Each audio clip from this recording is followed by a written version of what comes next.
Indian premier league లో MS Dhoni భవిష్యత్తు గురించి ఊహాగానాలు కొనసాగుతున్నప్పటికీ చెన్నై సూపర్ కింగ్స్ ఐకాన్ మరోసారి స్పష్టం చేశాడు. ఫ్రాంచైజీతో అతని బంధం క్రికెట్ కంటే చాలా లోతైనదని ధోని తెలిపారు. ధోని మాట్లాడుతూ తన క్రీడా జీవితంలో ఏం జరిగినా తన హృదయం ఎల్లప్పుడూ సిఎస్కే కోసం కొట్టుకుంటుందని భారత మాజీ కెప్టెన్ అభిమానులకు హామీ ఇచ్చారు. అంతేకాదు ధోని లేకుండా సిఎస్కే లేదు అనేది అభిమానులలో తరచుగా వినిపించే మాట. ఇప్పుడు కూడా అదే నిజమని ధోని చెప్పుకొచ్చారు. ప్రస్తుతం నా వయస్సు 44 ఏళ్లు. ఇప్పుడు కాకపోయినా తర్వాత కూడా చెన్నై ఫ్రాంచైజ్తో తమ బంధం కొనసాగుతుందని తెలిపాడు.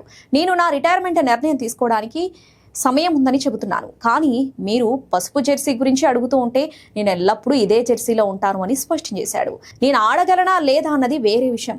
నేను మరియు సిఎస్కే మేము కలిసి ఉన్నాం. రాబోయే 15 నుండి 20 సంవత్సరాల వరకు కూడా కలిసే ఉంటామని వెల్లడించాడు. కాగా 2008లో ఐపీఎల్ ప్రారంభమైనప్పటి నుండి చెన్నై సూపర్ కింగ్స్ కు సారథిగా ఉన్న ధోని 5 సార్లు జట్టును విజేతగా నిలిపాడు.